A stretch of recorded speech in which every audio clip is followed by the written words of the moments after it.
आपको पहले भी कथा में कहा, जब कोई विशेष कार्य होता है और वो कार्य नहीं हो रहा होता है तो क्या करा जाता है? जल, जहां आप लोगों ने पहले स्मरण किया है, जैसे ये शिवलिंग है, ये जलाधारी है, ये जल यहां से गिर रहा है, वो स्थान। जब विशेष कोई कार्य होता है, अटक रहा है, नहीं हो रहा, गणेश जी वाली जगह पर जल चढ़ाइए, सबको मालूम है ना जलाधारी में। फिर षडानंद कार्तिकेय वाली जगह पर जल चढ़ाइए, बीच में अशोक सुंदरी का स्थान है, वहां जल चढ़ाइए। चढ़ाते चढ़ाते माँ पार्वती मैया के हस्त कमल पर जल चढ़ाकर फिर शिव जी पे जल चढ़ाइए। थोड़ा सा जल बचाइए, वो जल बेलपत्री के वृक्ष के नीचे ले जाकर अपने मन का भाव कहकर चढ़ा दीजिए। 4-5 दिन चढ़ाकर देखिए, बाबा हाथ पकड़ लेगा और वो कार्य सफलता। एक बेलपत्री शिव जी पे से उठा लीजिए, धो लीजिए।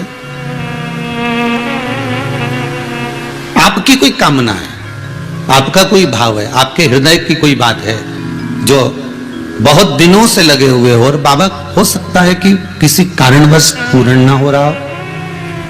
कई लोग कह भी देते हैं गुरुदेव, कोई कहते हैं, जैसे आज कोई कह रही थी बच्ची की मैंने शिव महापुराण में पशुपति व्रत सुना और उसको करा, उसका लाभ मुझे मिला।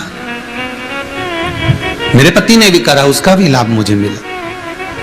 पर एक काम गुरुदेव ऐसा अटका हुआ है कि वो काम हम करना चाह रहे हैं, व्रत भी कर लिया, अनुष्ठान भी कर लिया, पर फिर भी वो व्रत के कारणवश भी वो कार्य नहीं हो रहा। तो समझना कि कोई कार्य बड़ा भारी होगा और बाबा उसको कर नहीं रहा है, या कोई काम अटक रहा है। तो हमने पहले भी कहा, ये बीच की जो पत्ती है, ये देव अधिदेव महादेव है,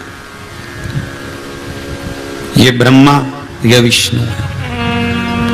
इन दोनों पत्ती के मिलन से लेकर इस पत्ती के बीच की जो डंडी है, ये नीचे की डंडी का वर्णन नहीं कर रहे हैं, इन दोनों पत्तियों के बीच में जो डंडी है बची हुई, जो तीनों के बीच में एक डंडी का जो भाव है, ये माता जगतजननी जगदम्बा माता पार्वती है।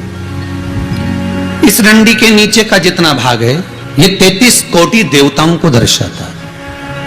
बेलपत्री के नीचे पिछले वर्ष की श्रावण की कथा यदि आप निकालेंगे और उसको पेज पर जाकर आप सुनेंगे तो आपको प्राप्त होगा कि उसमें भी कहा था कि जब आप पशुपति व्रत कर रहे हो, या कोई नियम धारण कर रहे हो, या कोई आपने नियम उठा रखा है और वो कार्य आपका हो ही नहीं रहा, आपने 2 बार पशुपति व्रत कर लिए, आपने ये कर लिया, आपने प्रदोष कर लिया, आपने सोमवार कर लिया, आपने सारे अनुष्ठान कर लिए, बहुत सारे उपाय भी करे, तो भी नहीं हो रहा है, तो इस बीच वाली पत्ती पर शहद लगाकर बाबा का जो शिवलिंग है, उस शिवलिंग को इसको छुआ दीजिए या उससे चिपका दीजिए, और उस पर अपनी हथेली रखकर कामना कर कर वापिस घर को आ जाइए।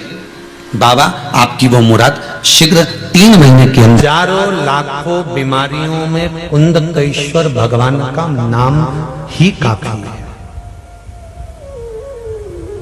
कुंदकेश्वर, यदि शरीर में रोग हो गया और वो रोग समाप्त ही नहीं हो रहा, 4-6 दिन हो गए हॉस्पिटल में पड़े, डॉक्टर अपना काम करे, उसको करने दो। आप एक बेलपत्री का पत्ता लेकर अशोक सुंदरी वाली जगह पर, ये डंडी जहां से पानी बहता है उस ओर हो, और ये पत्ता अशोक सुंदरी वाली जगह पर इस तरह से रखकर उसके ऊपर कुंदकेश्वर महादेव के नाम से जल चढ़ाकर एक अंजलि में थोड़ा सा जल लाकर उस रोग ग्रस्त व्यक्ति को मात्र आचमन करा दो, और आचमन भी नहीं कराओ तो उसके मस्तक पर उस जल को मात्र लगा दीजिए। ज्यादा से ज्यादा 8 घंटे 9 घंटे लगेंगे और वो धीरे धीरे ठीक होना प्रारंभ हो जाएगा। भारी से भारी रोग है तो भी कुंदकेश्वर भगवान का मात्र स्मरण करा।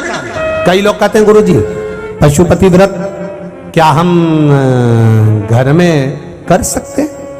मना नहीं है, पर दिक्कत केवल इतनी सी है कि वो दिया लगाने कहां जाओ? कौन से नंबर का दिया? बोलो बोलो जम के। छठे नंबर का जो दिया, 5 दिया तो तुम घर के अंदर लगा दोगे, पर वो छठा दिया दरवाजे पे लगाने कहां जाओगे? दिक्कत वहां आई है। इसलिए पशुपति व्रत मंदिर में जाकर किया जाता है।